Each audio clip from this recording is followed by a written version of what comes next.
Buenas tardes a todos y bienvenidos a la Consejería de Sanidad, a esta reunión, y en primer lugar también excusar la presencia del consejero de Sanidad, don Alejandro Vázquez, que no ha podido asistir.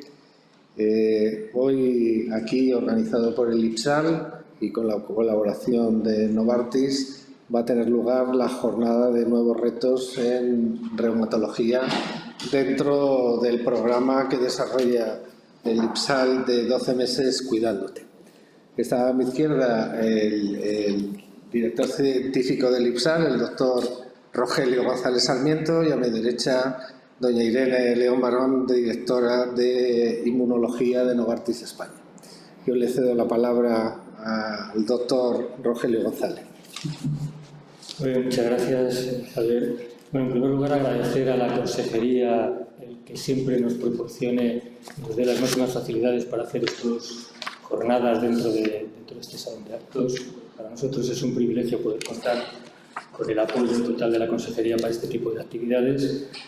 En segundo lugar, agradecer a Novartis el apoyo que también presta de manera continuada estos 12 meses Cuidándote que desarrollamos desde el IPSAL, y, por supuesto, a los ponentes y moderadores de la jornada.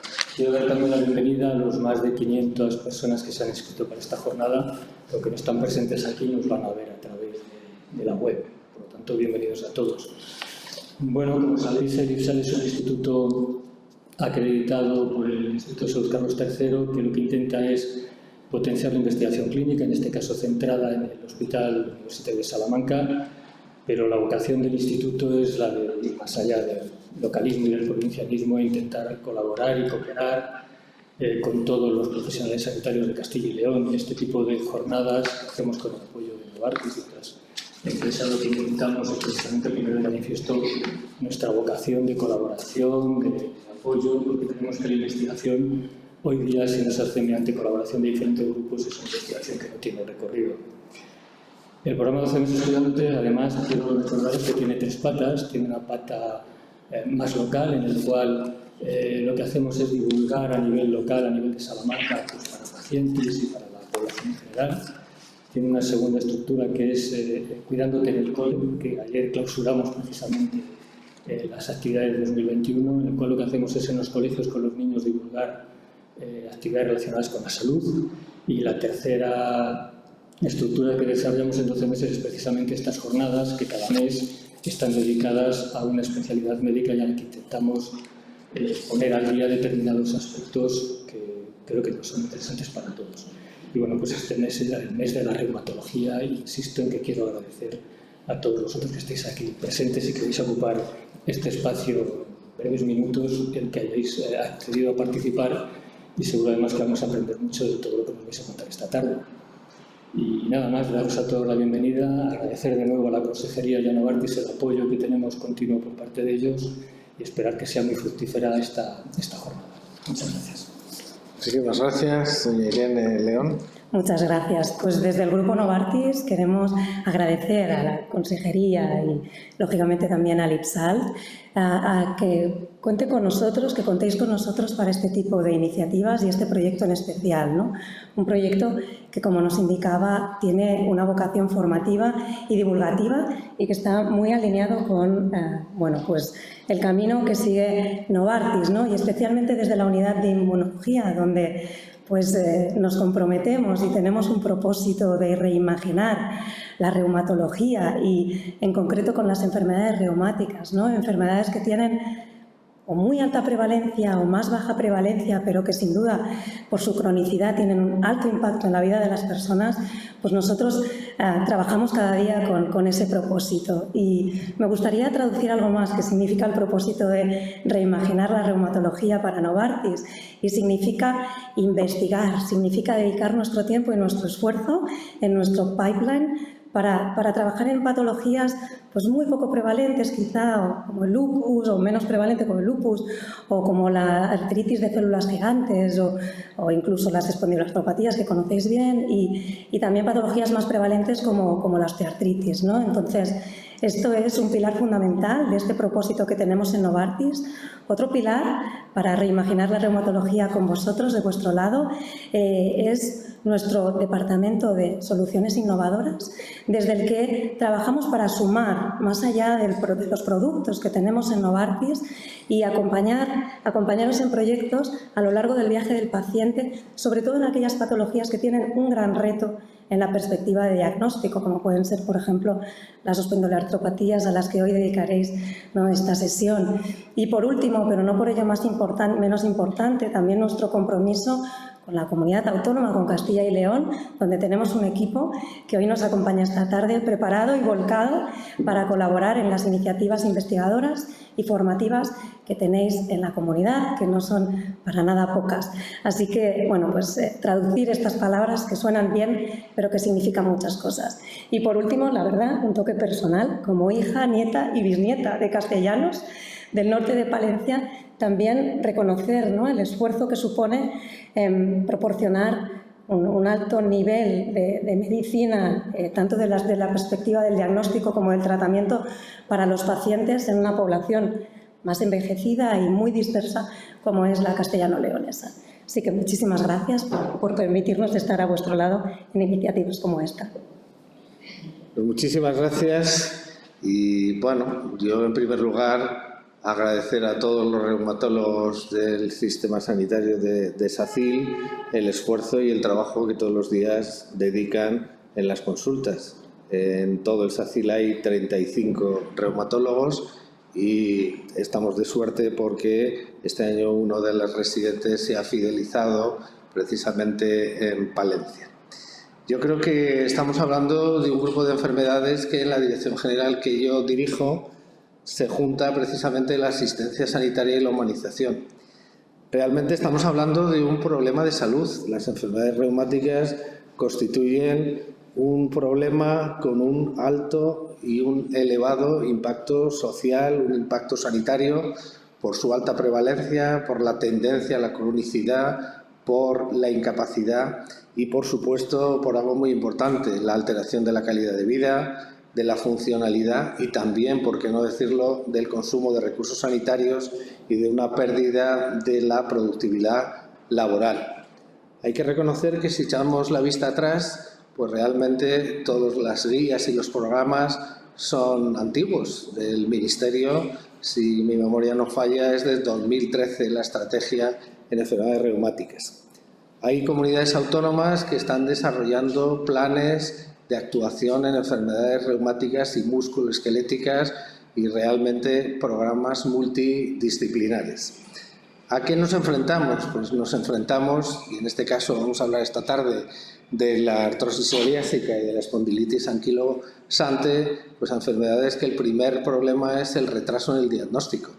Es decir, yo creo que aquí, una vez más, no solamente es la visión desde el hospital, sino también la importante visión desde la atención primaria y desde la coordinación entre la atención primaria y la atención hospitalaria. Otro aspecto importante es el impacto que estas enfermedades llevan a las personas y alterarles, como decía antes, la calidad de vida. El 45% deja de hacer las actividades cotidianas y el 68% se acostumbran a vivir con dolor. He dicho bien, acostumbrarse. Y es muy difícil acostumbrarse a vivir con dolor. Yo creo que también es importante el esfuerzo que hacen industrias farmacéuticas como Novartis de desarrollar nuevos productos para controlar estas enfermedades y para mejorar la calidad de vida de los pacientes. y también la importancia de ese tratamiento multidisciplinar y ese tratamiento donde no solo la farmacología ayuda, sino que también otros profesionales de psicología, de rehabilitación, etcétera, etcétera, tienen un papel fundamental para la mejora de la calidad de vida. Como todos sabemos, son enfermedades crónicas, son enfermedades que evolucionan a brotes y que, por lo tanto, yo creo que todo este enfoque y toda esta puesta al día, pero una puesta al día que en el programa de hoy ya se empieza con ese abordaje multidisciplinar y, desde luego, también cómo repercuten estas enfermedades no solamente en la piel, la artritis psoriásica y esa asociación, sino también a nivel de la salud mental, a nivel emocional, y que, lógicamente, esa relación entre este grupo de enfermedades y la salud mental.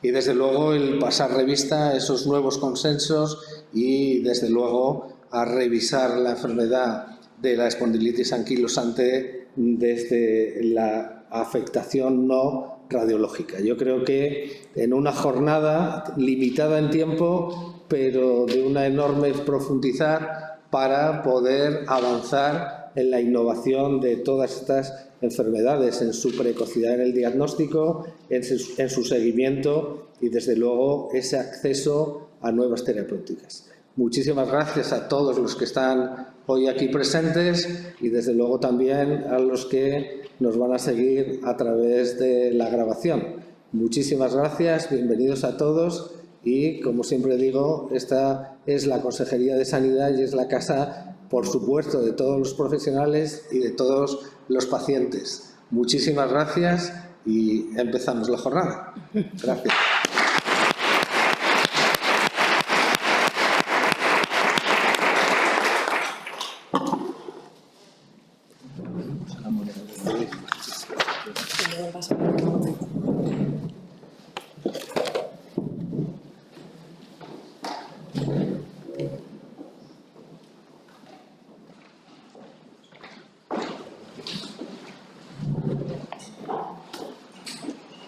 Bueno, buenas tardes.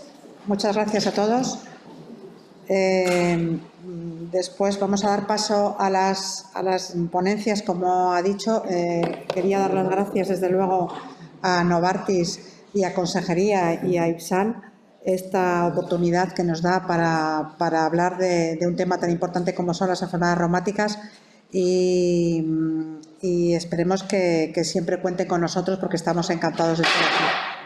Bueno, yo creo que ya ha dicho más o menos el doctor Vadillo la problemática que tenemos. Tenemos una población, somos 2.400.000 habitantes en Castilla y León y tenemos una población que es más envejecida que otras comunidades y las enfermedades reumáticas forman un grupo, importante, tiene una prevalencia importante en Castilla y León y somos muy poquitos los reumatólogos que estamos afrontando este problema y cada vez va a ser un problema mayor, ¿no?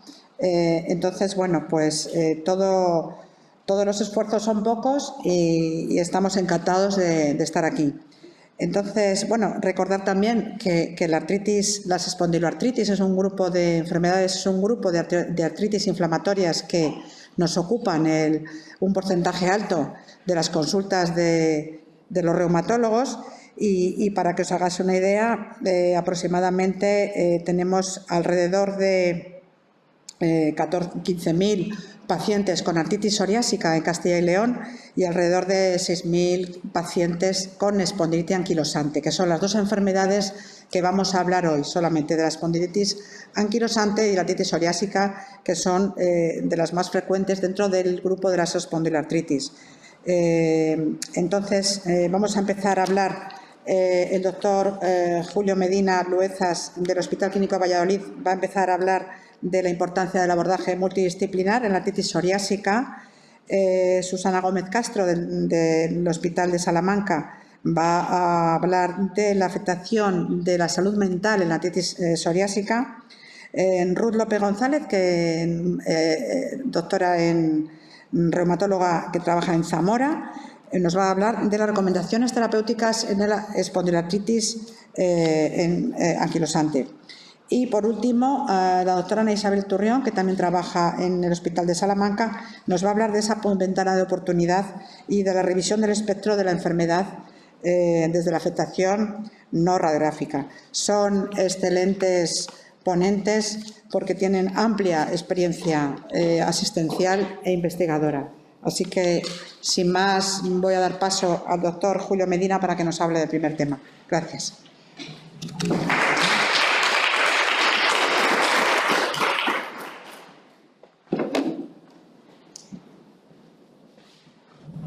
Perdona, ¿tenemos un puntero o algo o cómo lo señalamos? A ver. Que habría que poder salir de aquí, me imagino, y activar la primera ponencia.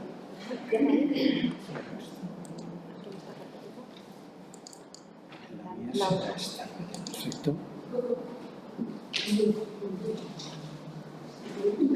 Puntero no tenemos, ¿verdad? No, lo que pasa es que estoy viendo que no se puede utilizar, no es muy cómodo. Intentaré, bueno, pásamelo. A lo mejor, ¿se me oye bien así o tengo que hablar cerca del micrófono? Sí.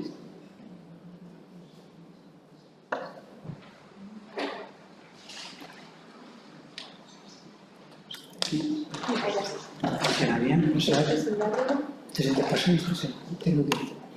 Bueno, casi no voy a poder utilizar el puntero mucho. Bien, no paso con ello. Bueno, en primer lugar, buenas tardes. Tengo que agradecer a los organizadores haber pensado que yo pueda aportar algo en esta reunión, a Visal y a Novartis. ¿De acuerdo? Bien, el tema que me han planteado es hablar del abordaje multidisciplinar en la artritis psoriásica. No tengo ningún conflicto de interés para esta ponencia. Me vais a permitir que ponga esta diapositiva sobre una ponencia que se realizó a finales del año pasado en el Simposio de Espondiloartritis, porque se revisó cuál era la evidencia que había para mejorar los desenlaces en los pacientes con artritis psoriásica, y esto incluyó también una evaluación de de los grupos multidisciplinares en esta enfermedad. La artritis, si bien es cierto que el abordaje multidisciplinar debería ser la norma y no la excepción para el tratamiento o el de la mayor parte de las enfermedades, que por desgracia esto no ocurre y no hay todavía, digamos, una costumbre, una implantación en nuestros hospitales, la artritis psoriásica creo que es una de las enfermedades que más se presta a ello. ¿Por qué? Primero porque es una enfermedad compleja. Es una enfermedad compleja clínicamente. Como vemos, puede afectar al aparato locomotor en distintas manifestaciones, a veces difíciles de detectar, a la piel. Casi por definición el 90 y muchos % de los pacientes con artritis psoriásica van a tener estos dos procesos, pero también hay un porcentaje menor de pacientes que tienen otras manifestaciones extraarticulares y extracutáneas, como vemos la inflamación ocular o la inflamación intestinal. Aparte, otro tema que es también muy importante es que se sabe que los mecanismos inflamatorios, tanto celulares como de citoquinas, pueden diferir de unos órganos a otros dentro del mismo paciente o diferir entre pacientes. Como veremos más adelante, no todos los fármacos van a actuar igual frente a todas las manifestaciones. Luego, además, es una enfermedad muy heterogénea. Incluso cuando tenemos en cuenta solo las articulaciones, la artritis puede ser una artritis de una interfalángica con poca trascendencia en la función del paciente o una artritis grave y mutilante. Lo mismo ocurre con la afectación ungueal. Puedes tener un par de piqueteados en una uña o una onicopatía con un importante impacto psicológico en el paciente, o una enfermedad cutánea limitada o una enfermedad cutánea extensa como la que podemos ver aquí en el cuero cabelludo con su impacto. Lo ideal sería dar un tratamiento personalizado a estos pacientes. Ya hay algunas líneas todavía muy rudimentarias y preliminares que han evaluado si diferencias genéticas o diferencias en las poblaciones linfocitarias podían dirigirnos de alguna manera qué patologías, qué mecanismos, digamos, terapéuticos podían ser los más adecuados para tratar la enfermedad de este paciente. Pero por desgracia eso todavía está muy lejos y debemos dirigir nuestro tratamiento, del que gracias a Dios hoy en día disponemos de distintas vías terapéuticas diferentes, un poco por las manifestaciones clínicas, por el fenotipo del paciente. Sabemos que en la enfermedad periférica, posiblemente la entersitis, en la enfermedad cutánea ungueal, la mayor parte de los fármacos en mayor o menor grado funcionan de los que tenemos disponibles. Sin embargo, por ejemplo, esto no es así en las manifestaciones axiales de la enfermedad. Tampoco es así, y donde nos encontramos con más limitación es en la inflamación ocular o en la inflamación intestinal.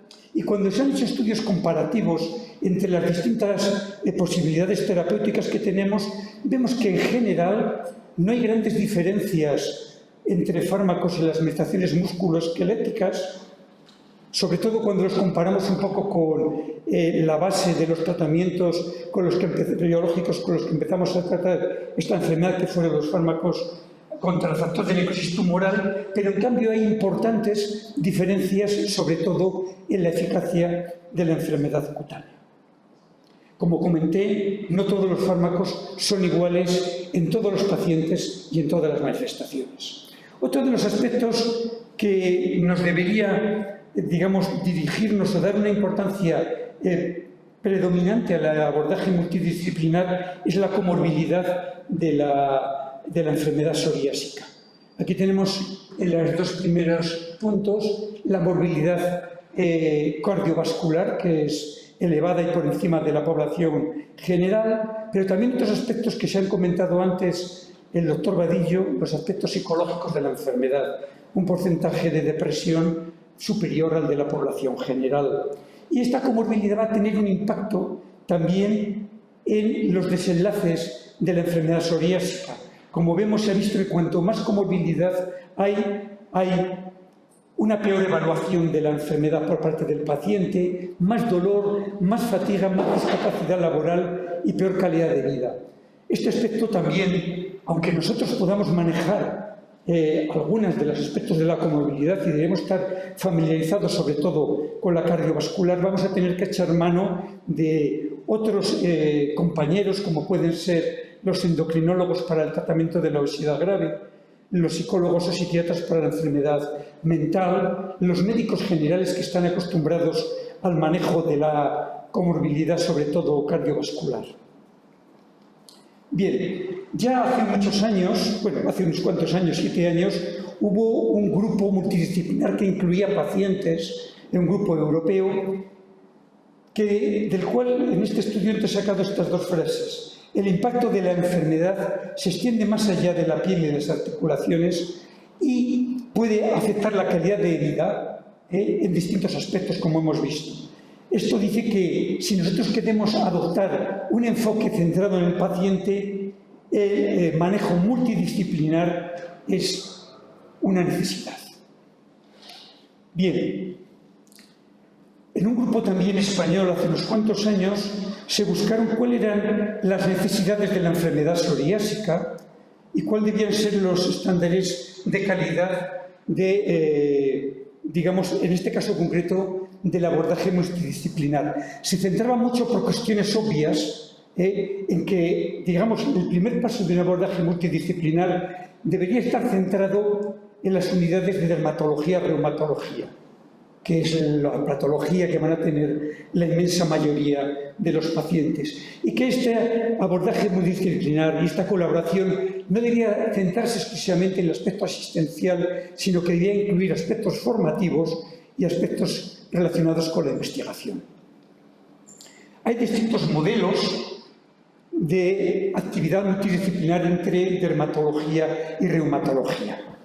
Los primeros grupos que lo que generan digamos, un grupo multidisciplinar se hacen a los finales del año 2000. Por ejemplo, el Hospital Parc Taulí es del año 2009, que creo que es uno de los pioneros en España, y hoy en día se sabe que casi el 50% de los hospitales no seleccionados del país tienen algún tipo de colaboración entre reumatología y dermatología. Pueden ser en forma de consultas conjuntas, donde un dermatólogo y un reumatólogo atienden al paciente, consultas, diríamos, secuenciales o paralelas, en las que no se comparte el consultorio, pero sí que el paciente pasa de una a otra consulta sucesivamente, o también vías, digamos, preferentes. Yo creo, desde mi punto de vista, que es de gran valor el que haya una consulta conjunta presencial de dermatólogo-reumatólogo, porque aprendemos nosotros y el paciente, la verdad, lo agradece. El problema es que a la hora de poner en marcha estas unidades multidisciplinares es que no es fácil. Hay que definir muy claramente qué pacientes llegan, si queremos diagnosticar precozmente, si queremos diagnosticar casos complejos o tratar casos en los cuales el tratamiento no está siendo adecuado y debe reevaluarse. Es importante tener protocolos de derivación y, si queréis, hablamos algo de los instrumentos de cribaje ante los cuales yo creo que soy muy escéptico, creo que no funcionan. Hay que tener claro que para que uno de estos grupos funcione tiene que haber gente interesada, gente involucrada, tiene que haber unas agendas adecuadas, no se pueden ver a mayores y, sobre todo, que si no tenemos aspectos formativos y de investigación, estos grupos acaban agotándose. Aquí tenemos, como veis, el proceso de elaboración de una unidad conjunta de dermatología-reumatología no es simple. Pasa desde que un grupo de personas lo quieren montar, cómo se quiere montar, la dirección, los jefes de servicio y, sobre todo, lo que es muy importante, y eso lo estamos viviendo nosotros ahora, es replantearse cada cierto tiempo cómo debe funcionar. Porque vemos, por ejemplo, que a nosotros se nos ha saturado en muy poco tiempo de funcionamiento y hay que replantear qué tipo de pacientes vamos a recibir y qué vamos a ofrecer. Bien, es importante cuando nosotros ponemos en marcha una cosa que es consumidora de esfuerzo y de tiempo, saber qué podemos obtener de ella. Esta publicación, hecha también por autores españoles en el 2015, hace una revisión sistemática de cuál era la evidencia de las unidades multidisciplinares reumatología-dermatología. Y aquí podemos ver que lograron catalogar como diagnóstico un grupo importante de pacientes con psoriasis, como artritis psoriásica, descartar la enfermedad en otro grupo importante de pacientes. Sobre todo, lo que he puesto en este recuadro es que cuando el paciente llegaba porque había algún problema con la medicación, la inmensa mayoría, después de las decisiones terapéuticas conjuntas, iba a mejorar, como lo vemos en los distintos estudios, entre el 56 y el 82%, y luego que la experiencia subjetiva del paciente era muy superior. Ellos lo catalogaban 4,91 sobre 5 cuando habían sido atendidos en esta consulta multidisciplinar versus 2,85 sobre 5 cuando se había hecho un abordaje convencional. Uno de los aspectos que no se pudo aclarar en esta revisión sistemática es si las unidades multidisciplinares podían acortar el tiempo al diagnóstico y al tratamiento de los pacientes con artritis psoriásica, ya que este tiempo es una de las variables más importantes para la evolución y el desenlace a largo plazo de los pacientes con artritis psoriásica. Y después de la publicación de esta revisión sistemática, hay un par de publicaciones más recientes que sugieren que esto puede ser así. Como vemos, este es un estudio alemán en el que vieron que cuando se puso en marcha una consulta coordinada de dermatología-reumatología, aparte de lograr un diagnóstico importante de pacientes con artritis psoriásica, descartarla o diagnosticar otro tipo de patologías, acortaron en 12 meses el periodo desde que el paciente empezaba a tener sus quejas musculoesqueléticas hasta que era diagnosticado de artritis psoriásica, a expensas de que la disminución de la demora de consulta solamente ha viajado 9 días. O sea, que no lo explica una una consulta más rápida la mejoría tan sustancial que se obtuvo en el diagnóstico de la enfermedad. Y este otro estudio lo que compara son unidades multidisciplinares de reciente creación con unidades multidisciplinares que ya llevan un tiempo de rodaje y han sido afinadas. Y vemos que el tiempo desde que empiezan los síntomas hasta que se diagnostica disminuyó a la mitad en aquellas unidades establecidas. Pasaron de una mediana de 10 meses con un intervalo muy amplio a una mediana de 5 meses con un intervalo mucho menor. Por lo tanto, y para resumir, la artritis psoriásica es una enfermedad en la que el manejo multidisciplinar está especialmente justificado. Es una necesidad, debido a lo que comentamos: complejidad, heterogeneidad, respuesta diferencial de la piel, articulaciones y manifestaciones extracutáneas y extraarticulares, y la comorbilidad. Las unidades conjuntas de dermatología, que sería el primer paso por cuestiones lógicas de esta actividad multidisciplinar, favorecen un diagnóstico adecuado, mejoran la respuesta clínica, son mejor valoradas por los pacientes y muy probablemente disminuyan el retraso diagnóstico. Y muchas gracias por la atención.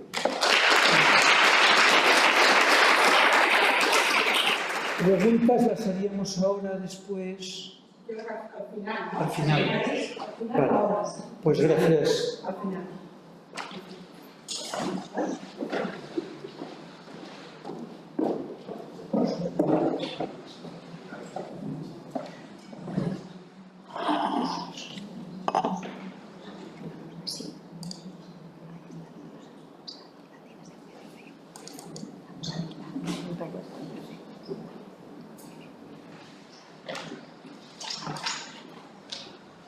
Bueno, buenas tardes a todos. En primer lugar, muchas gracias, Olga, por la presentación y muchas gracias al comité organizador por la invitación para dar esta charla. Yo voy a hablar cómo afecta la artritis psoriásica a la salud mental. Yo creo que también es un tema muy importante, de alto impacto. Y lo primero, decir que no tengo conflicto de intereses tampoco para esta charla. Y esta es la agenda que voy a seguir. Doctor Medina, me has facilitado mucho las cosas porque yo quiero contextualizar, lógicamente, para llegar al impacto psicosocial. Creo que es relevante hablar de qué supone la artritis psoriásica, cuál es su prevalencia, las manifestaciones extraarticulares y las comorbilidades y ver las diferencias entre ellas, hablar de ese impacto que va a suponer la salud mental, cómo lo vamos a medir, cómo lo vamos a abordar y qué conclusiones vamos a sacar de todo ello. La artritis psoriásica, lo ha explicado muy bien, insisto, el doctor Medina, es una enfermedad inflamatoria crónica y sistémica. Quedaros con la inflamación, porque esto va a ser el eje que va a dominar todas las manifestaciones clínicas. Incluso va a tener un papel muy relevante, como vais a ver posteriormente, en la salud mental. Tiene manifestaciones clínicas muy heterogéneas, también lo han comentado previamente. Y esto va a ser un reto para todos los médicos que podamos tratar la artritis psoriásica y, por supuesto, va a ser muy relevante desde el punto de vista del abordaje multidisciplinar, como también se ha comentado en la primera ponencia. Estos pacientes van a tener artritis con un patrón muy típico oligoarticular, pero también puede ser oligoarticular. Van a tener manifestaciones en la piel con la psoriasis y puede aparecer afectación de otros dominios bastante frecuentemente, como son las uñas, con una onicopatía, surcos transversales, con pits, con despegamiento de la uña, entesitis, que sería la inflamación del punto de inserción de ligamentos y tendones en el hueso, dactilitis, con una inflamación del tendón, de los flexores. Incluso puede aparecer una enfermedad axial con una raquialgia inflamatoria y una sacroilitis bilateral o unilateral. La prevalencia de la artritis psoriásica, nada despreciable. Fijaros que cada vez tenemos más datos. Sabemos que el 20-40% de los pacientes con psoriasis va a desarrollar a lo largo de la vida una artritis. La prevalencia global de psoriasis se habla que es entre un 1 y un 3% y la prevalencia global de artritis psoriásica entre 0,01 y 0,42%. Tenemos nuevos datos de España. Yo creo que esto también es muy relevante. Recientemente se han publicado los datos del estudio EPISER, un estudio de prevalencia de enfermedades reumáticas en población adulta aquí en España. Fijaros las tasas que tenemos. prevalencia de 0,58%. Si comparamos estas cifras con otros países, esta cifra es mucho más alta. Y si lo comparamos con un país como Italia, que es muy parecido al nuestro, también es más elevado. Fijaros que la prevalencia en Italia en publicaciones se ha desvelado que sea un 0,42%. Además, hay que tener en cuenta que el diagnóstico a veces es complejo o, como también ha explicado el doctor Medina, puede retrasarse por su complejidad, así que podemos tener una prevalencia infraestimada. Manifestaciones extraarticulares y comorbilidades. Yo creo que es muy importante diferenciar por qué ocurren unas y por qué ocurren las comorbilidades. Manifestaciones extraarticulares. Aparecen signos y síntomas fuera del aparato locomotor, en otros órganos. Pero es verdad que todo lo que ocurre está muy relacionado con la etiopatogenia de la artritis psoriásica. También se ha comentado que puede aparecer manifestaciones oculares, muy típicas las uveitis anteriores, o conjuntivitis, linfedema en extremidades superiores o inferiores, y esto estaría muy ligado a la progresión de la enfermedad, una enfermedad inflamatoria intestinal o afectación cardíaca, como insuficiencia aórtica o prolapso mitral. Distintos serían las comorbilidades, y quiero también hacer énfasis en este aspecto que también se ha comentado. Fijaros que hemos dicho que es una enfermedad sistémica, crónica. Ese ambiente sistémico y de inflamación lo que va a provocar es que aparezcan otros trastornos diferentes a la enfermedad primaria. De esta manera va a aparecer obesidad, hipertensión, hiperlipidemia, diabetes. También se ha hablado del aumento del riesgo cardiovascular que tienen estos pacientes. Ha habido muchos estudios que hablan de la disfunción endotelial precisamente por esa inflamación y por el aumento de la aterogénesis. Pero también tenemos que tener en cuenta la depresión y la ansiedad, ese ámbito mental. Fijaros, el rango del porcentaje es altísimo, depresión entre un 15 y un 51% y la ansiedad entre un 5 y un 30%. Y el 42% de los pacientes con artritis psoriásica pueden llegar a tener más de 3 comorbilidades. Así que la inflamación parece que tiene un papel muy relevante en la depresión, en esa esfera psicológica. ¿Y qué ocurriría? Pues bueno, hay muchos estudios en marcha, pero es verdad que ya hay unos datos preliminares que nos pueden ayudar a entenderlo. Cuando hay una situación de estrés, lo que ocurre es que se activa el sistema simpático, se liberan mediadores, aminas, especialmente la noradrenalina. Lo que va a ocurrir es que se activan células del sistema mieloide, como los monocitos, van a interactuar con otros productos de degradación, como las bacterias, en ese ambiente de estrés. Y además hay una resistencia a los corticoides, a los glucocorticoides. ¿Qué va a hacer esto? Potenciar la inflamación. Y además, para mantener esa inflamación, lo que ocurre es que se liberan citoquinas proinflamatorias, interleuquina 1, interleuquina 6, TNF. Ha habido también muchos estudios donde se ve que los pacientes que tienen depresión tienen un 30% más de citoquinas proinflamatorias que la población sana. Esto va a alterar los neurotransmisores de tal manera que puede disminuir la serotonina y puede reforzar el glutamato, y esto va a tener un alto impacto en la plasticidad neuronal. Va a disminuir el soporte neurotrófico, disminuye ese efecto neuroprotector, la neurogénesis, aumenta la neurotoxicidad y además aumenta la apoptosis. Pero tenemos que tener en cuenta más factores que pueden influir en la depresión. El hecho de que un paciente tenga artritis y además tenga una afectación cutánea aumenta el riesgo de depresión, porque el paciente va a sufrir dolor y porque el paciente tiene una alteración de la imagen corporal muy importante. Además, sabemos que la depresión y el dolor son factores predictores importantes de la discapacidad y la calidad de vida en estas enfermedades reumáticas, y hay una asociación bidireccional entre ambos. Y estos estados depresivos producen una fatiga psicológica. Muy importante cuando valoremos al paciente en la consulta y el paciente refiera esa fatiga, hacer el diagnóstico diferencial con otras causas de fatiga, como la musculoesquelética, la secundaria a tratamientos, la metabólica o la cardiorrespiratoria. Todo esto va a producir dos fenómenos muy concretos, que es la apatía y la anedonia, que cuando el paciente lo siente es tremendo porque no tiene capacidad de disfrute con nada. La depresión, la fatiga, la ansiedad y el dolor además contribuyen al absentismo laboral, la pérdida de productividad y desempleo en los pacientes con esta patología. Yo creo que esto es algo también muy relevante a tener en cuenta. Hay muchas encuestas que se han hecho en pacientes, aquí tenéis una de ellas. Esto es una encuesta multinacional donde se ha reportado hasta el 50% de desempleo en estos pacientes y entre un 16 y 39% de discapacidad laboral. Yo creo que datos muy relevantes. La disminución de la funcionalidad física también impacta en la autoestima de los pacientes y aquí forma un circuito reverberante. Galileo Galilei decía que hay que medir todo lo medible y medir lo que no sea medible, con lo cual yo creo que también la esfera mental hay que intentarla medir. Afortunadamente tenemos cuestionarios de medida de calidad de vida para estos pacientes. Aquí os pongo ejemplos, tenemos muchos, pero yo creo que estos son muy relevantes porque se están utilizando en los Patient Reported Outcomes, que ahora mismo para las encuestas de mercado de pacientes es algo también que está en primera línea. Os pongo el ejemplo del PSI, que aparte de tener en cuenta el impacto físico y el impacto cutáneo, tiene muy en cuenta el impacto social y psicosocial. El SF36, que tiene dos componentes, el componente físico y el componente mental, y el HATS, que es el Hospital Anxiety and Depression Scale, que es muy relevante en el sentido de que es algo muy fácil de hacer, tiene 14 preguntas y va a identificar de forma específica tanto la ansiedad como la depresión. Estos cuestionarios se están utilizando, ya he comentado que ahora mismo son muy relevantes en los Patient Reported Outcomes.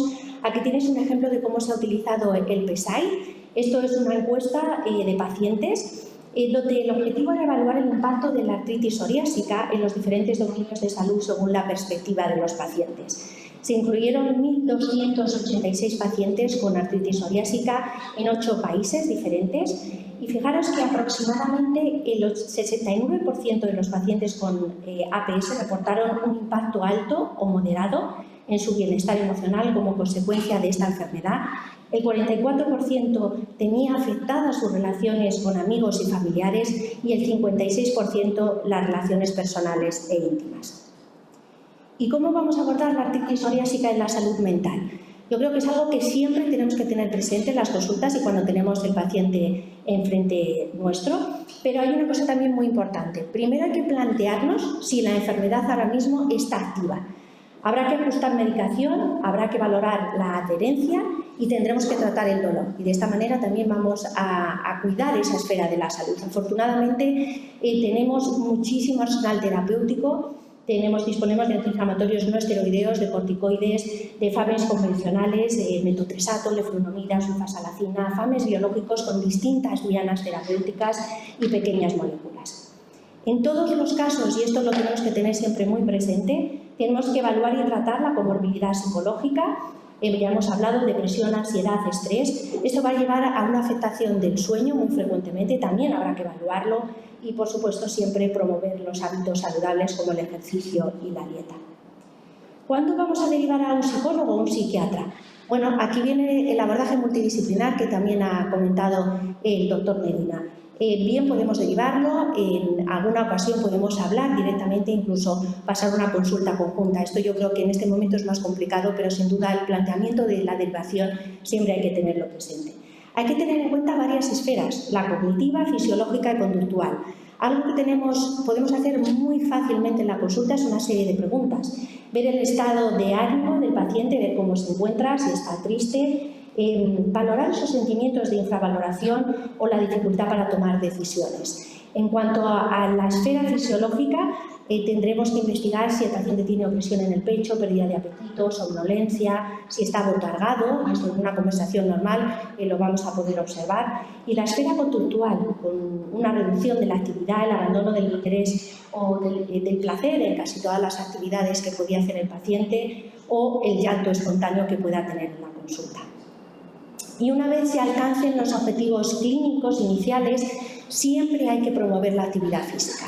Yo creo que no hay que olvidar la fisioterapia en todas sus áreas de intervención. Pueden ser muy útiles para la resistencia cardiopulmonar, estabilidad, fuerza, control motor, la elasticidad, el equilibrio. Y además, siempre el ejercicio físico va a liberar endorfinas, lo que va a hacer que el paciente se encuentre mucho mejor. Así que no olvidéis que estas serían las conclusiones más importantes que yo, al hacer la revisión, creo que tenemos que tener en cuenta. Esta comorbilidad de la esfera mental, especialmente la depresión y la ansiedad y artritis psoriásica, interrelacionan negativamente formando un peligroso círculo vicioso. Podemos reducir el impacto de la depresión y ansiedad si la diagnosticamos y tratamos de forma precoz y aliviamos la repercusión psicosocial de la artritis psoriásica. Y tenemos potenciales áreas de investigación aquí. Yo creo que hemos hablado de unos datos que tenemos ya preliminares del papel de la inflamación en la depresión y ansiedad. Nos queda mucho por saber y además esto podría ayudar a optimizar los resultados del tratamiento inmunomodulador. Muchas gracias por vuestra atención y no olvidéis que siempre hay que mantener mente sana e incorpore sana. Muchas gracias.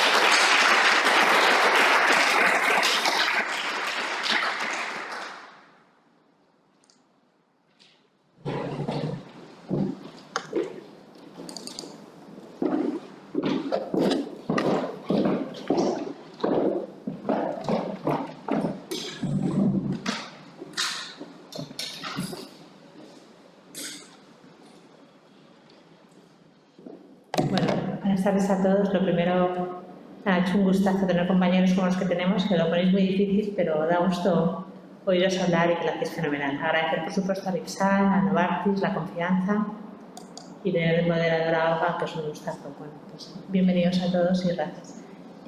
Yo cambio un poco de tercio porque me toca hablar sobre la espondilitis anquilosante, otra patología inflamatoria de afectación axial, que muchas veces tiene otros componentes afectados, como puede ser una afectación cutánea, como han señalado previamente, que podría haber una afectación cutánea asociada a la espondiloartropatía, como la psoriasis o enfermedad inflamatoria intestinal. Pero yo voy a hablar de la espondilitis anquilosante pura, que antiguamente y de toda la vida pues, ha habido una afectación pura axial, ¿vale? Aunque puede tener manifestaciones extraarticulares como todos conocemos. Me toca hablar sobre la actualización del tratamiento, un nuevo consenso que quiere realizar la SED, que está realizando para hacer el manejo. Como bien sabéis, desde hace 15-20 años nosotros tenemos un arsenal de fármacos biológicos que a nosotros nos ha cambiado tanto en el diagnóstico como la actitud de tratamiento, como muchas veces en muchos servicios, en la presencia de muchos más reumatólogos porque tenemos una opción de terapéutica real, veraz y fiable. Entonces yo en el primer momento cuando me plantearon hacer esta charla, lo primero que me fui es a la Sociedad Española de Reuma, que es el acrónimo de la SER, para saber bueno, qué habían publicado recientemente. Y me encontré con esto, que ahora mismo estaban reuniendo a reumatólogos para hacer las nuevas guías. Entonces me dio un poco de vuelco al corazón porque dije, Dios, que le voy a contar a estos chicos, cuando las actuales guías que nosotros nos regimos, las legales son del 2017, pero la verdad es que el 90% de los reumas sabemos que todo se sigue trabajando y todo se sigue publicando.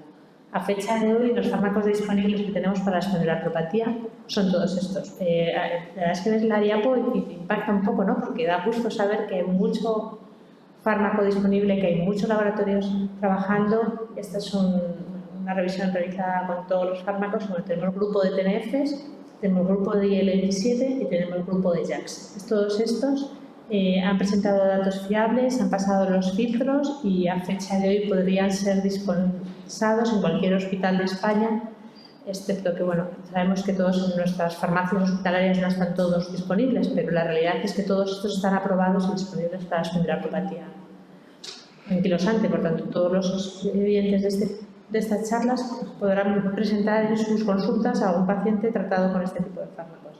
Algunos llevan muchísimos años en el mercado, como es el caso del infliximab, que fue de los primeros en 2005, dentro de poco hará casi 20 años. Pero bueno, el resto los hemos visto crecer, funcionar, con unas moléculas, unas nuevas dianas maravillosas y con un buen diagnóstico y un buen tratamiento.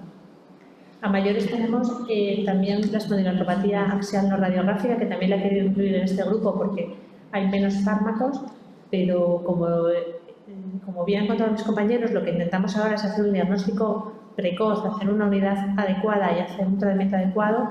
Ese paso primario, que es la no radiográfica, también tenemos fármacos disponibles y seguro que en futuro se unirán muchos más fármacos que nos ayudarán a hacer un buen control con una buena respuesta.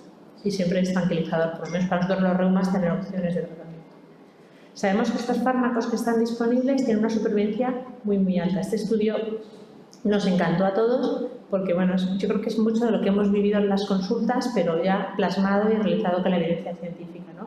Que la supervivencia del fármaco, está incluido este estudio, incluyeron pacientes tratados con tanto artropatía psoriásica como la artropatía como AR, y se sabe que la supervivencia de los fármacos es muy, muy grande.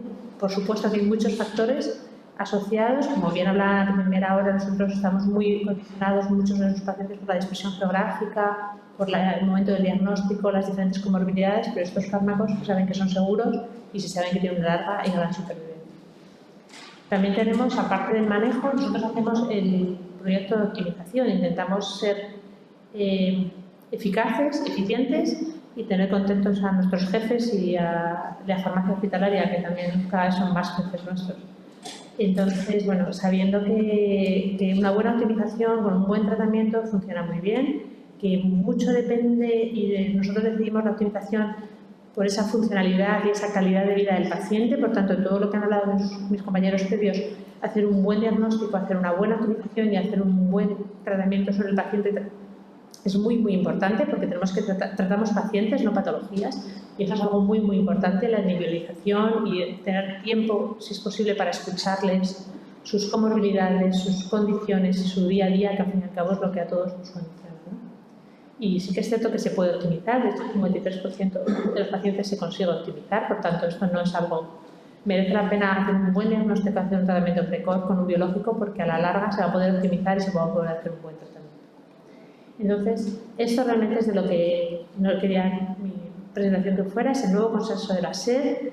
Está basado en este artículo de Juanola, que como todos lo conocéis es un tío excepcional que trabaja en el Hospital del Mar y que sabe muchísimo sobre la artropatía, y lo que ellos hacen es una revisión, sabiendo que, bueno, que la espondiloartropatía es una enfermedad crónica que hemos tratado con muchos diferentes fármacos, y por qué hacemos un tratamiento u otro y por qué hacemos un manejo u otro, ¿no? Un poco saber, después de hacer una buena revisión bibliográfica, un poco basar el estudio en estos dos supuestos. Ellos dicen que, bueno, que aunque nosotros tenemos un arsenal terapéutico biológico para hacer un buen uso y óptimo tratamiento para los pacientes, muchos de los pacientes fallan, y es la realidad en nuestra consulta y es la realidad en cualquier consulta de este tipo. Y que muchas veces la definición de fallo está basada de una forma vaga. Muchas veces es manifestaciones extraarticulares, muchas veces es que no consiguen llegar a la base, al estándar que hemos intentado conseguir, una baja actividad de la enfermedad, o la presencia de una manifestación extraarticular, o una manifestación sistémica o comorbilidad que nos condiciona todo lo demás. Después de hacer esta revisión bibliográfica, ellos consideran que tenemos un fallo en la medicación y tenemos un mal control de la enfermedad cuando existen dos fallos. Uno, que hay un mal control de las ASDAS, que es un criterio que nosotros utilizamos para ver la afectación de la actividad de un score, pues eso, un número que nos da en la consulta que nos dice cómo está realmente el paciente y cómo se está controlando la enfermedad, o cuando empiezan a presentar manifestaciones extraarticulares, un impacto de la enfermedad sobre la situación global del paciente. Entonces, en este estudio, aunque todos los que estéis en la sala y probablemente muchos de los que están escuchando saben lo que es, se basa en 3 endpoints que nosotros como reumas llevamos ya mucho tiempo machacados. Uno, lo que es el fallo primario, ¿no? Cuando al paciente se le pone un fármaco biológico y pasados 6 meses del inicio del tratamiento no conseguimos alcanzar el objetivo deseado, se considera fallo primario. Un fallo secundario, cuando la respuesta se alcanza a esos dichos 6 meses, pero a lo largo del tiempo va perdiendo eficacia, y se sabe que es por muchas comorbilidades y por muchos procesos. Uno de ellos es por la determinación de lo que denominan ADAs, que son anti-drug antibodies, que se sabe que muchos de los pacientes desarrollan anticuerpos contra el fármaco biológico que le estamos poniendo, y eso hace que haya un fallo de eficacia y un fallo secundario. Entonces sí que en este estudio inciden en la determinación de dichos anticuerpos, que muchas veces nosotros no lo hacemos en nuestra práctica diaria, o la farmacia intentan hacerla, bueno, intentar como meterlo en nuestra sistemática clínica, o eso pretenden. Y luego también hablan en este estudio intentaron hacer un estudio que se llama Articospa, que era un estudio que hablaba del control de la espondiloartropatía de una forma mucho más sesgada, como hicimos con el estudio PEST de AR, y este estudio en cambio no encontró una respuesta mucho más favorable. Por tanto, lo que estamos haciendo se está haciendo bien, no hay que volverse loco haciendo revisiones, sino hacer las cosas bien y entender qué pacientes fallan, y que ahí tenemos un arsenal terapéutico muy grandioso para poder mejorar. La respuesta farmacológica esperada de los fármacos disponibles, el infliximab, está demostrado que son 6 semanas, pero el resto estamos todos hablando de 12, 14 y 16 semanas. Por tanto, tenemos que tener paciencia, tenemos que saber que no es una respuesta, que el dolor axial no es un chasquido de dedos, y que la respuesta y la funcionalidad tarda, ¿vale? Explicárselo bien al paciente, que por supuesto estamos hablando de un arsenal terapéutico muy agradable y muy atractivo, pero no es maravilloso. En la actitud de manejo clínico, lo que ellos presentan es este cuadro. Yo creo que todos lo tenemos en mente, pero está muy bien que nos lo plasmen, porque para lucharlo contra la farmacia o contra estamentos más arriba nos viene muy, muy bien. Saber que, bueno, todos los pacientes, cuando no tienen una respuesta adecuada a un TNF, porque a fecha de hoy todos tenemos que obligatoriamente poner un TNF biosimilar de inicio para el manejo de una espondiloneuropatía que no responde a fármaco condicional, al tratamiento rehabilitador y al día a día del paciente. Siempre que hay un fallo nos hacen hacer como dos actitudes, ¿no? En un primero, si hay un fallo primario, está claro que es un fallo que no funciona y que obligatoriamente tenemos que cambiar la diana. Pero si es un fallo secundario, nos obligan a hacer esta actitud. Primero, intentar detectar los antidrugs. Si realmente hay niveles de anticuerpo contra fármaco disponible, obligatoriamente, si esos están demostrados, tendríamos que cambiar obligatoriamente o a otro TNF o a otra diana, porque no tendría mucho sentido mantener ese fármaco, ni doblarlo, porque la revisión sistemática que ha realizado este grupo no ha demostrado esa eficacia. Y si esos niveles de anticuerpos no se describen, o los niveles del fármaco son normales, que se encuentran a nivel sérico del paciente, obligatoriamente nos dice que cambiemos de mecanismo de acción. Que no tiene mucho sentido perpetuar en esa diana cuando tenemos unos buenos niveles, simplemente el cuerpo no está respondiendo y ese fármaco, como bien ha comentado Julio Medina en su primera interpretación, tenemos mucha patología bajo ese mismo paraguas de espondiloneuropatía y afortunadamente mucho arsenal terapéutico con el que tratar. Por tanto, cambiemos de diana porque nos permitirá llegar a un mejor control y una mejor funcionalidad para corto y largo plazo. Por tanto, este estudio yo lo resumiría en 4 cosas, que tenemos que tener claro si es un fallo relevante primario o secundario, que la determinación de anticuerpos antifármaco en fallo secundario es bastante relevante y lo deberíamos incorporar en nuestra práctica clínica, o eso es lo que sugiere este estudio, que está avalado por la Sociedad Española de Reuma. Y luego también la importancia de tener diferentes dianas que nos permiten hacer un adecuado control, que no nos hagan quedarnos anclados en las clásicas, ¿no? Hacer un tratamiento óptimo con nuestros pacientes, buscar un ASAS bajo o una remisión de la enfermedad. Y, por supuesto, ser rigurosos con la definición de fallo terapéutico, no asociar más antiinflamatorios, dar pautas de corticoides, que si el paciente falla, evaluar al paciente de forma global e intentar hacer esto. ¿Vale? Esto es lo que dice nuestro fármaco y, al fin y al cabo, esto es lo que dice a lo que yo me tengo que ceñir. Pero bueno, como estamos entre amigos y hace poco ha sido el EULAR, gente han podido acudir, nosotros hemos estado un poco online. ¿Qué dice el EULAR? El EULAR, al fin y al cabo, lo que nos dice Van der Heide, que es una entidad excepcional de Holanda, sabe muchísimo de espondiloneuropatía, lo que nos dice es que cuando tenemos un paciente diagnosticado de espondiloneuropatía, y esto van a ser las nuevas guías EULAR y probablemente la Sociedad Española de Reuma vaya a paso de estas guías EULAR, dice que bueno, siempre hacer que si está más o menos bien, valorarla, por supuesto, ejercicio, educacional, dejar de fumar, fisioterapia e intentar iniciar con unos antiinflamatorios. Esto es para nuestro detalle. A partir de ahí, reevaluarlo cada 4 o 6 semanas y si hay una falta de eficacia, obligatoriamente ya con un ASDAS mayor de 2,1 o cuando ya el reumatólogo considera, por opinión del reumatólogo, sin tener un ASDAS tan alto, ya plantear poner un fármaco. Y en este caso, sorprende el EULAR positivo que nos permite iniciar o bien con un TNF, o bien con un IL-17 o bien con un JAK, aunque nosotros en nuestra práctica clínica empezamos siempre con un TNF. Pues el EULAR abre el melón de no hacerlo a la reevaluación, sino hacerlo desde un inicio, que siempre se puede empezar, como veis, están al mismo nivel.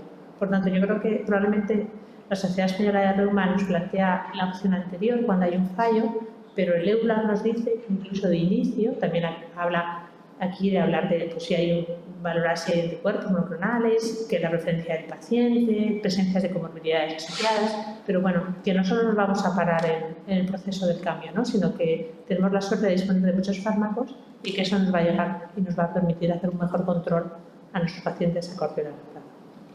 Y eso es todo. Muchísimas gracias.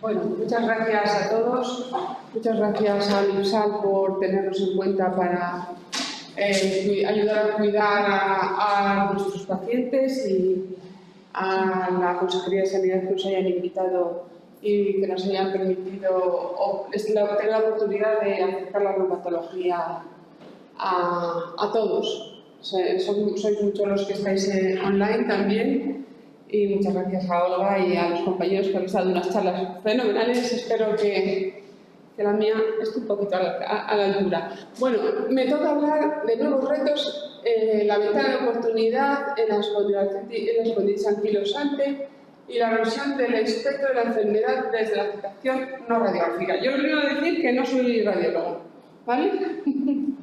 Y luego, bueno, tengo conflictos de intereses para esta presentación. Esto es lo mismo. Y voy a hablar de un espectro, ¿vale? Entonces, mi charla va sobre todo en blanco y negro, porque vamos a hablar de radiografía y de imagen de resonancia magnética. No soy especialista en radiología y los espectros, bueno, pues un espectro, un fantasma, una distribución de intensidad de una radiación. Bueno, algo de la radiación aquí tiene que ver con esto, ¿no? Y algo de el espectro de la enfermedad de la espondiloartritis, pues aquí estamos en ello, ¿no? Bueno, pues acordaos de la imagen. Estos son los retos de mi charla de hoy. El concepto de la espondiloartritis, que eso tenemos que tener claro porque es importante que sepamos, los reumatólogos esto lo sabemos, pero hay muchos de los que estáis en la charla online que la espondiloartritis os coge un poquito fuera de lugar, porque a no ser que tengáis algún familiar que tenga una espondiloartritis o tengáis a alguien cercano o algún paciente que esté muy fastidiado y que estéis ahí detrás de, pues, saber que ya no se habla de espondilitis anquilosante como tal solo, sino que se habla de espondiloartritis es importante. Hablar de la lumbalgia inflamatoria es clave para nuestros diagnósticos de nuestros pacientes y que tiene que llegar bien y pronto los pacientes para llegar a tener esa ventana de oportunidad en el tratamiento. Bueno, la espondilitis anquilosante, que ya os lo he comentado, y la imagen y la espondiloartritis no radiográfica, que era en teoría la clave de este tema.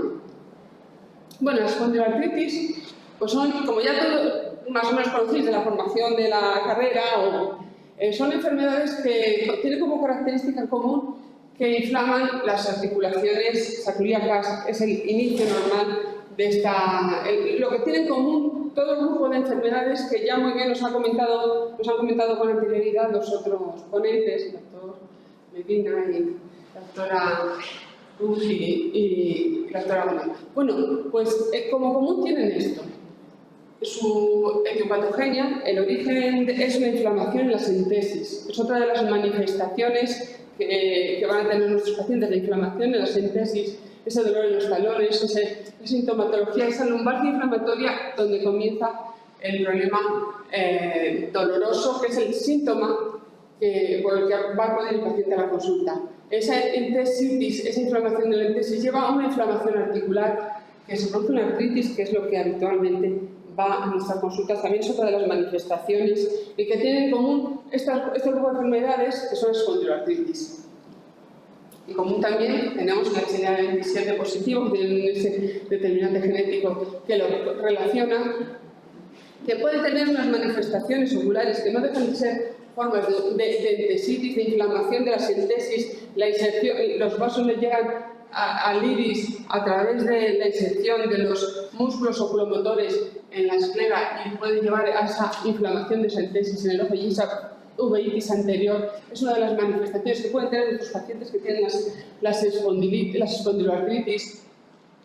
Otras de las manifestaciones que son etiopatogénicas o cuadros que se solapan entre nuestros pacientes, la afectación inflamatoria intestinal, muchos de las espondiloartritis, las grandes enfermedades de la espondiloartritis son la espondilitis anquilosante, es la joya de la corona. Luego tenemos la artropatía psoriásica, de la que nos han hablado los otros compañeros con anterioridad y nos lo han explicado fenomenal, todas sus manifestaciones y esa afectación. Y otra de las enfermedades de la espondiloartritis son la enfermedad inflamatoria intestinal, la enfermedad de Crohn. O sea, ahí tenemos la artritis, la espondilitis anquilosante típica, con su HLA-27 y su limitación de la movilidad, las formas de artritis periférica que normalmente afectan a miembros inferiores, que el síntoma clave fundamental es la lumbalgia inflamatoria, Luego tenemos la artropatía psoriásica, la enfermedad inflamatoria intestinal y podemos tener pacientes que tienen uveitis con ese HR27 positivo que entrarían dentro del concepto de la espondiloartritis. Bueno, el dato clave de nuestros pacientes es la lumbalgia inflamatoria. Esa lumbalgia inflamatoria es un dolor lumbar que es de predominio matutino, dolor con rigidez matutina, que es un paciente habitualmente un paciente joven, eso vamos a ver dentro de los criterios de la espondiloartritis axial no radiográfica, vamos a ver cómo entraría ahí esa edad como un límite para el inicio de los diagnósticos. Pues el paciente tiene esa lumbalgia. Para diagnosticar espondilitis anquilosante, que los criterios de espondilitis anquilosante son del año 1984, pues teníamos la radiografía convencional, una radiografía de sacroiliacas. En esa radiografía vamos a tener una sacroilitis. Esa sacroilitis puede ser unilateral grado 3 o grado 4 o bilateral grado 2. Y esa sacroilitis radiográfica, el paciente con ese lumbalgia inflamatorio se va a realizar esa radiografía y si además tiene un dolor, esa sacroilitis, la lumbalgia de más de 3 meses de duración o limitación en la movilidad de la columna o disminución de la expansión torácica, entraría ya en el criterio diagnóstico de lo que es la espondilitis anquilosante FT, la antigua, la de 1984. Bueno, la radiografía estaba muy a mano, es fácil de realizar una radiografía. En un paciente joven con una lumbalgia inflamatoria se debe hacer una radiografía de sacroiliacas. Pero cuando llega una afectación en las sacroiliacas de inflamación, afectación radiológica, pues es una afectación que está algo avanzada, y hay un daño radiológico significativo. Pues en el año 2009 se creó este concepto que es la espondiloartritis axial, donde el dato clave para entrar sería un paciente con dolor lumbar menor de 45 años. Ese paciente con ese dolor lumbar, si tiene una lumbalgia inflamatoria, es uno de los otros criterios clínicos para catalogarlo, junto con la sacroileitis radiológica o la sacroileitis por resonancia. Aquí puede el paciente no verse una sacroileitis, como se vería aquí, y podría entrar dentro de lo que es una espondiloartritis axial. La espondiloartritis axial, como hemos dicho antes, la espondiloartritis se mezclan todas estas formas de enfermedad, la psoriásica, la inflamatoria intestinal, la psoriasis. O puede entrar en este diagnóstico con una lumbalgia y un marcador HLA-27 o dos criterios clínicos. Estos son los dos criterios de clasificación, bueno, que no son nuevos, que son bastante antiguos, pero que sirven para estudiar al paciente antes de que haya una afectación realmente radiográfica y que nos permita avanzar en el tratamiento precoz de estos pacientes. Bueno, esta imagen, el paciente tiene que ser diagnosticado fundamentalmente por los datos clínicos, los datos de imagen que tenemos a mano, que la radiografía sea antiguamente ya es la utilización de la resonancia, y los datos de laboratorio. Cuando estamos al inicio del cuadro clínico en el paciente este joven, hay que intentar tratar al paciente en esta zona pronto,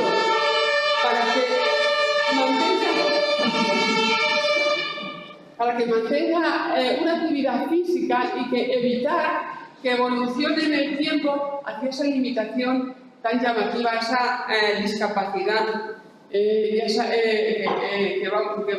evolución habitual de la enfermedad si no se trata.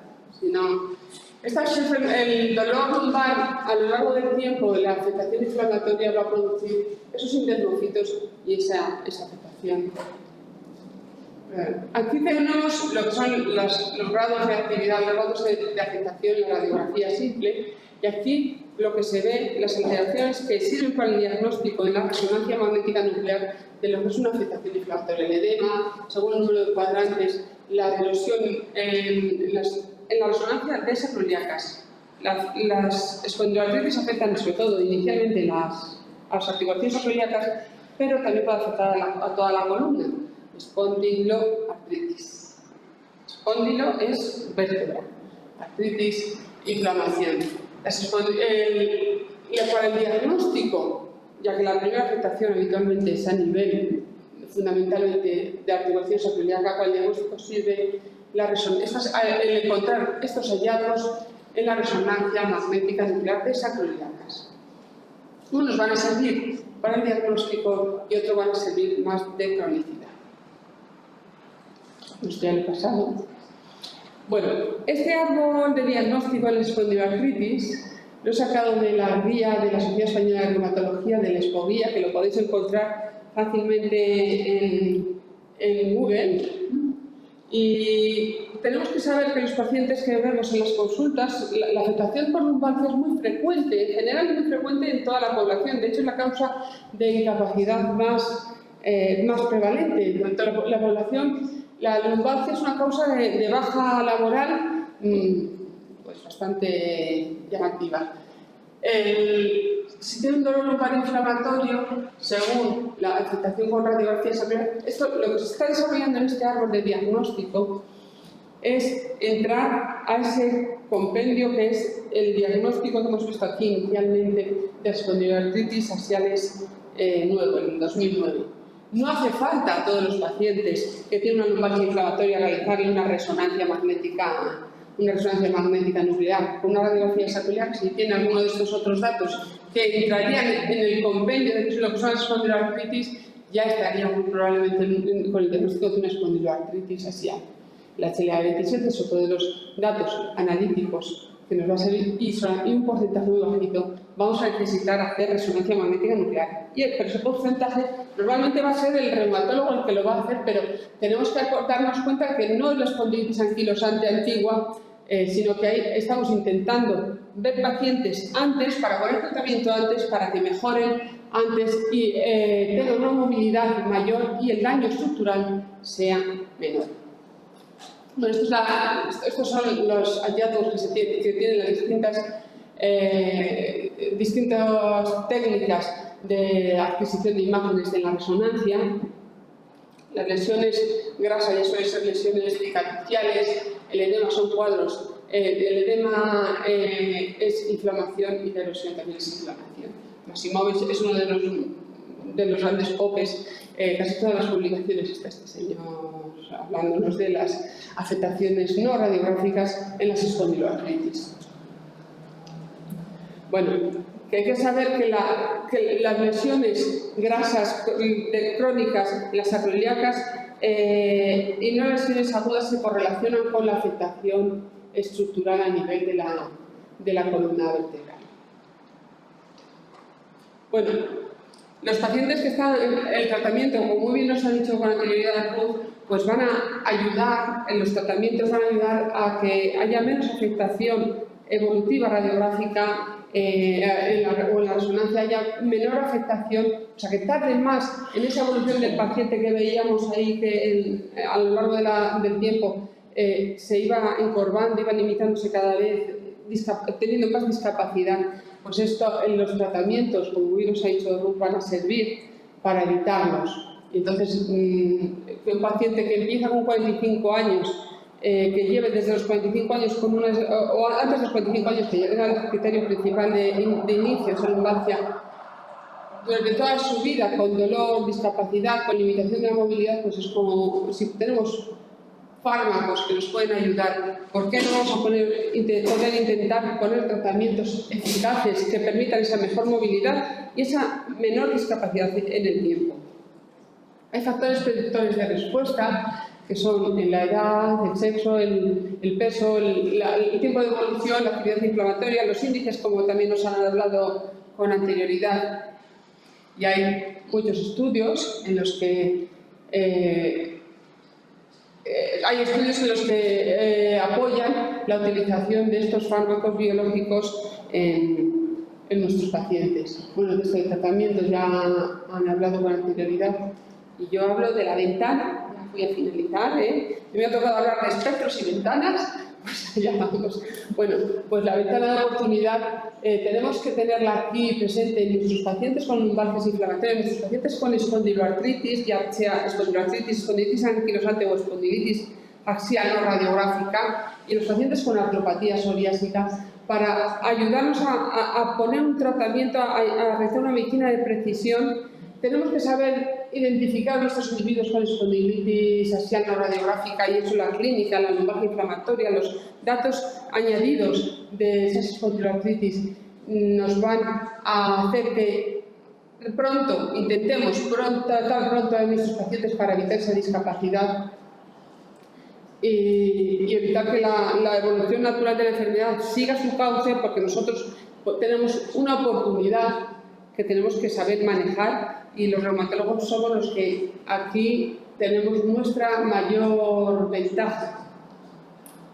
En conclusión, pues comentar, esto es un resumen de lo que he hablado, que las espondiloartritis son un grupo de enfermedades reumatológicas que la lumbalgia inflamatoria es el rasgo común, que el concepto de espondilitis anquilosante, a nosotros los reumatólogos nos encanta clasificar a los pacientes por criterios de clasificación, ¿no?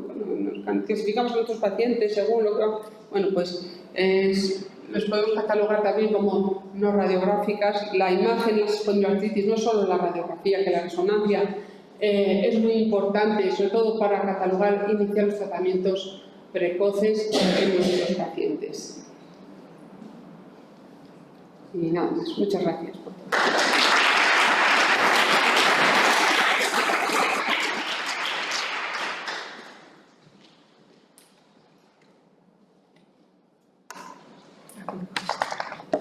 Muchísimas gracias otra vez a todos los ponentes. Ha sido interesantísimo estos temas que hemos hablado y que yo creo que nos han dado una idea bastante precisa, ¿no?, de lo que son las espondiloartritis. Y bueno, vamos a dar el turno de preguntas.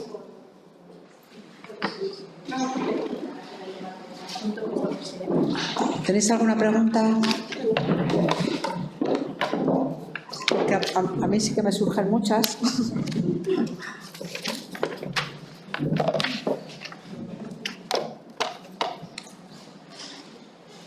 Y podemos, mientras alguien más se anima, pues quería empezar con el doctor Medina.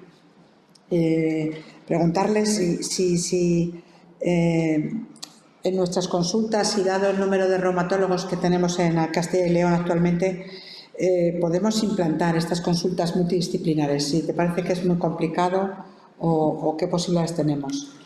Yo pienso que es difícil y supone un esfuerzo adicional.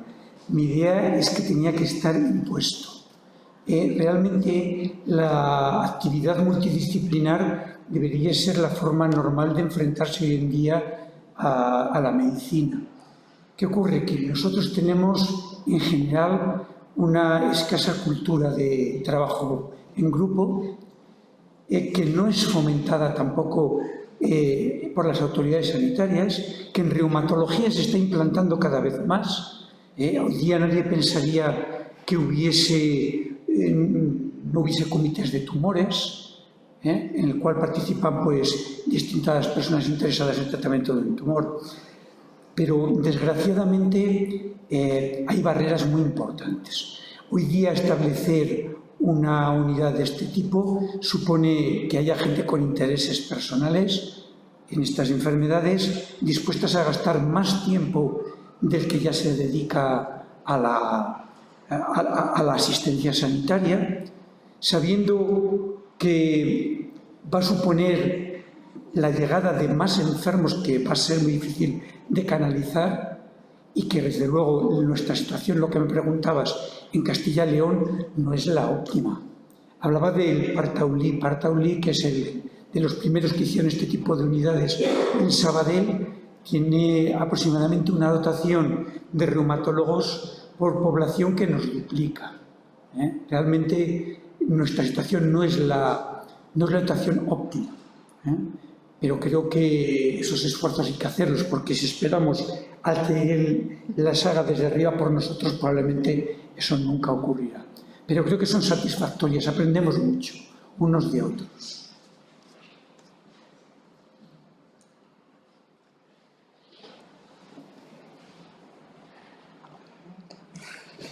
Bueno, Pues la doctora Susana Gómez nos está hablando de la salud mental en la artritis psoriásica y yo quería saber cómo podemos implementar o, si te parece, cómo podríamos hacer para que en la consulta diaria que tenemos en nuestras consultas poder realizar esta evaluación, ¿no? Si hay alguna forma que te parezca que puede ser más fácil. La consulta diaria, hacerlo más fácil. que es complejo y retadora, ¿verdad?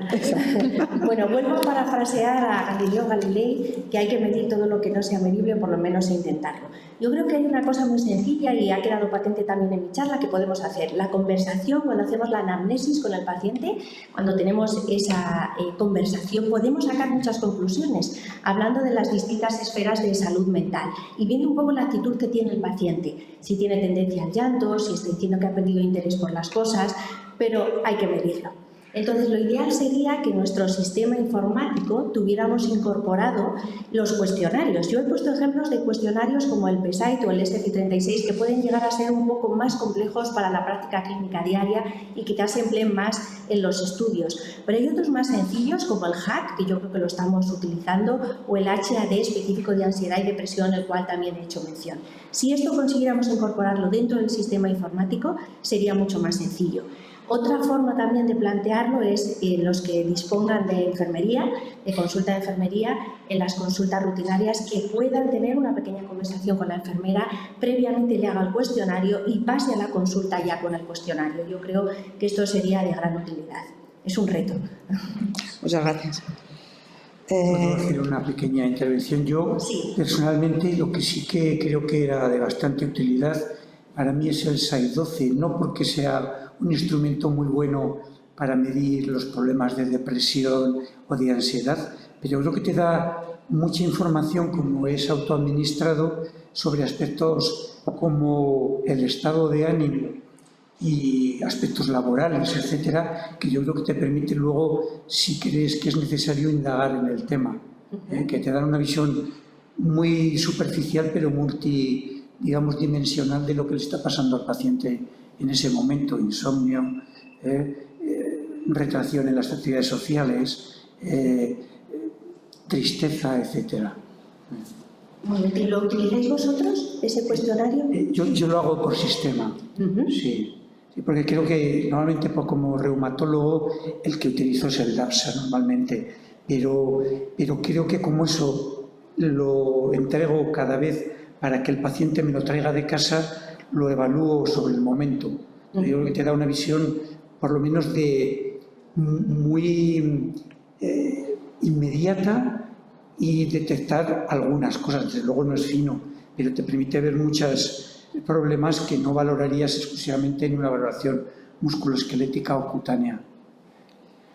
Efectivamente, y muchas veces, probablemente en muchas situaciones en las que el paciente no mejora, y la no mejoría es por este motivo, ¿no? Que no es una mejoría de que el paciente no está respondiendo a los tratamientos que ha estado comentando la doctora Ruth, sino que muchas veces el estado de insomnio, ansiedad, etcétera, está repercutiendo muy negativamente, y es una cosa que tenemos que valorar, que es una parte importantísima para ver los resultados de los tratamientos. Efectivamente. Una pregunta para la doctora Ruth. Nos has dicho que parece ser que se han introducido los JAK-inhib en el tratamiento, en las nuevas recomendaciones EULAR, y en las recomendaciones EULAR para la artritis reumatoide se ha incluido un warning de que debemos de tener especial cuidado en pacientes que tienen mayores de 50 años con algún riesgo cardiovascular, ¿no? Y que tenemos que tener esa precaución. También aquí en estas recomendaciones aparecen esos... La realidad es que ese warning al principio a todos, o sea, yo creo que estamos aprendiendo todos mucho de los JAKs, y aquí en esta mesa hay gente que sabe muchísimo, y la realidad es que, bueno, que los JAKs en un momento cada vez tienen más recorrido, cada vez tenemos más información, se sabe que es una comorbilidad que no se asocia a un fármaco, sino que parece de clase, y que a ese estudio se ha pedido hacer a todos y cada uno de los JAKs, los presentes, los futuros, y yo creo que nos ayudarán a todos, igual que en un principio nos pasó con la tuberculosis que veíamos, que nos volvíamos locos de cómo pueden con un infliximab la gente debutar con una...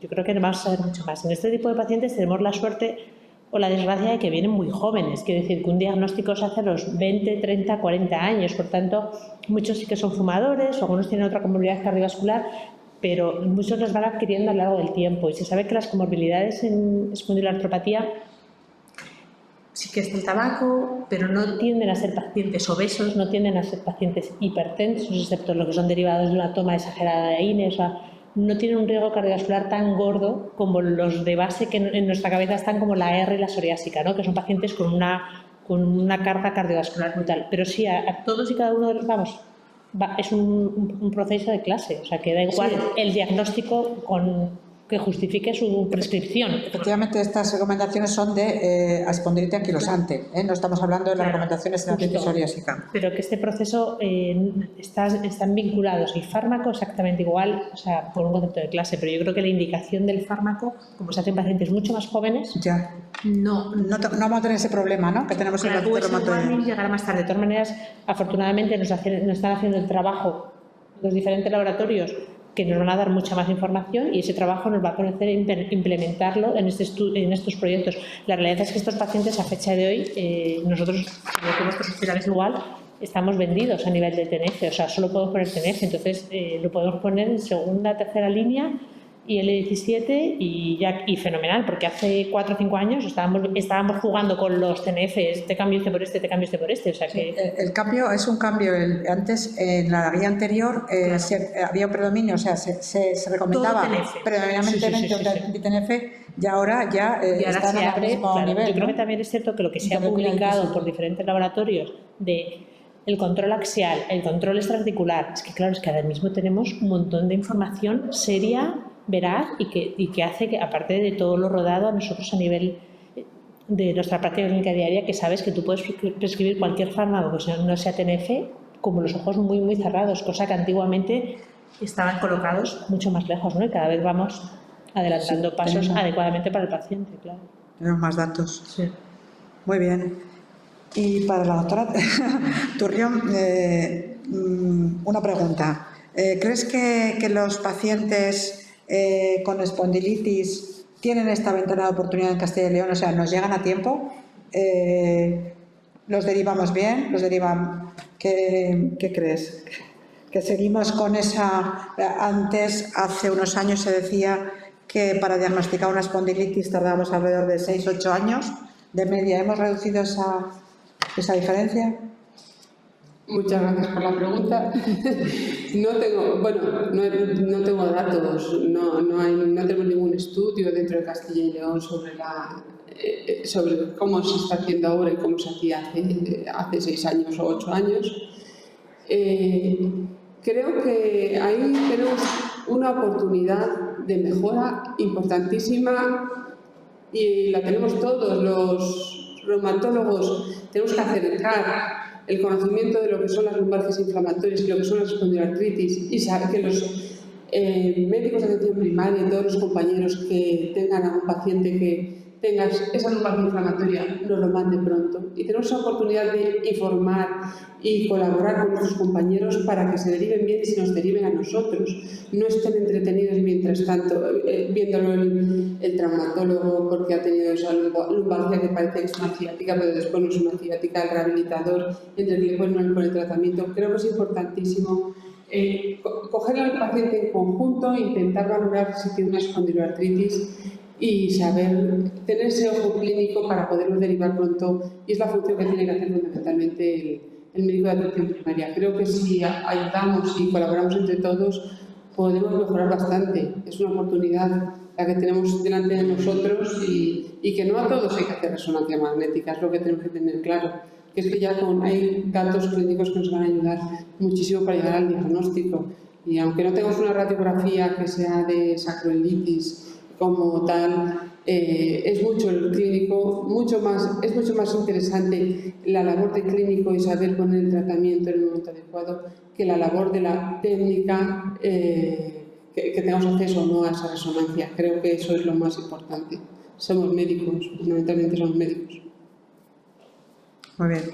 Yo Muchas creo, gracias. por añadir algo sobre lo que dije ya, yo me acuerdo que hace muchos años participamos en el proyecto Esperanza, que lo hizo la Sociedad Española de Reuma. Yo creo que la difusión, yo lo digo muchas veces a mis pacientes, muchos pacientes alucinan de la patología, que falta una desinformación global. Yo siempre digo a muchos de mis pacientes, cuando le intentas explicar la patología que tienen, en qué consiste, que bueno, es un biológico, te miran como si estuvieras hablando de ciencia ficción. Y yo muchas veces le digo, mire, yo llevo 15 años en el reuma y tengo amigos y familiares que no saben a qué me dedico, pero de verdad que no lo saben. O sea, que voy al hospital, me pagan y vuelvo. Entonces creo que nosotros como reumas y la sociedad y tenemos que hacer mucha más difusión. Realmente lo hacemos muy mal, o nos estamos vendiendo muy mal cuando la prevalencia es muy importante, cuando hay una ventana de oportunidad y unos fármacos muy buenos disponibles y cuando no se están haciendo las cosas adecuadas. Previamente hubo una pandemia, previamente no sé qué, pero es que a fecha de hoy no estamos en ese punto y creo que nosotros somos copartícipes. O sea, es muy fácil decir, no, es que yo, sabes que sí, que lo intentamos hacer genial en las consultas, pero que por favor intentemos entre todos no ser copartícipes. Y si este proyecto que estamos hablando hoy tiene una difusión de 200, 300, 500 personas que puedan escucharnos, pues por favor que piensen que la patología reumatológica es muy prevalente, que llegan a nuestras consultas, que por favor deriven patologías que sugieran procesos inflamatorios, que es mejor, ¿sabes? Y el proyecto Esperanza, que es un proyecto que se hizo a nivel de centros de atención primaria, demostró una derivación precoz y se intentó acortar ese intervalo. Y no tenemos datos, pero tampoco tenemos dudas de que las cosas no se están haciendo adecuadamente. Por tanto, yo creo que es una... Desde luego, tenemos que hacer buenos protocolos de derivación, como decía el doctor Medina también, porque es que esto es labor de todos. O sea, estamos todos los médicos implicados y tenemos que hacer difusión. Pero es verdad que nuestras enfermedades llevamos muchos años detrás de ello, quizá porque la reumatología es una especialidad más joven, ¿no? Pero bueno, ya llevamos más de 40 años aquí, ¿no? Pero es verdad que no se le da la importancia que tiene, a pesar de todas las campañas de la Sociedad Española de Reumatología, etcétera, ¿no? Pero bueno, es verdad que en Castilla y León somos muy poquitos, somos muy pocos reumatólogos, es una cosa que yo creo que eso es verdad que también es una deficiencia, y que tenemos que ser más. Pero bueno, los que estamos ahora mismo, pues todos los esfuerzos son pocos, ¿no? De hacer estos proyectos y con atención primaria, por supuesto, porque es la base de que todo esto funcione bien, ¿no? De que todos estemos implicados y que estemos en el problema, porque es que tenemos soluciones. Hace más de 15 años, pues es que no teníamos casi tratamientos. Entonces ahora sí, y entonces podemos cambiar el curso de los pacientes. Un paciente tratado puede llevar casi una vida normal, ¿no? Y eso hay que difundirlo. Así que su salud mental mejora muchísimo. su salud mental, laboral, etcétera. O sea Un círculo vicioso, como hemos comentado, hay que cortarlo. Yo podría decir una cosa más dramática. ¿Os dais cuenta que estáis hablando de filtrar, etcétera, de poner protocolos de derivar, etcétera? Yo creo que el problema es de que hoy en día, más en la comunidad nuestra, la reumatología es una anomalía. Es una anomalía en el aspecto de que si nosotros, o se considera que es la especialidad médica del aparato locomotor, debería ser aquella especialidad que recibe la patología del aparato locomotor que no es manejable en atención primaria. Claro. Entonces, quiero decir que eso sería... Entonces no tendríamos que andar diciendo que si lumbalgia inflamatoria, lumbalgia de otro, que si no hacer resonancias, porque eso estaría de nuestra mano. Claro. Estaría de nuestra mano el abordaje general de toda la patología no traumática del aparato locomotor no manejable en atención primaria. ¿De acuerdo? Entonces, la situación que estamos ahora responde pues eso, a la anomalía de que nosotros, como las condiciones que tenemos, no estamos en condiciones de atender eso, de dar salida a eso. Y muchas veces pues tenemos que decir filtrar que es inflamatoria, que si datos de que sugiere artritis, que no sugiere artritis. ¿De acuerdo? Sería mucho más fácil abordarlo, pues nosotros vemos todo lo que parece que es una patología complicada. Por supuesto. Y hacer el screening nosotros, ¿no? Porque somos los médicos, la patologomotor. Lo que pasa es que, claro, para hacer esa labor tendríamos que ser 10 veces más, ¿no? Entonces, pero sería lo suyo, claro. Porque yo creo que somos los que hemos estudiado, tenemos capacidad para hacer el screening y el diagnóstico diferencial, ¿no? De qué patología es inflamatoria y cuál no. Y es verdad que, pues eso, como no tenemos medios, pues tenemos que filtrar e intentar acotar. Pero, desde luego, las cosas deberían de ser de otra manera, por supuesto. Muy bien. Pues no sé si damos por cerradas, si no hay más preguntas. Enhorabuena otra vez a los ponentes y quedamos emplazados para la próxima vez que contéis con nosotros. Muchas gracias.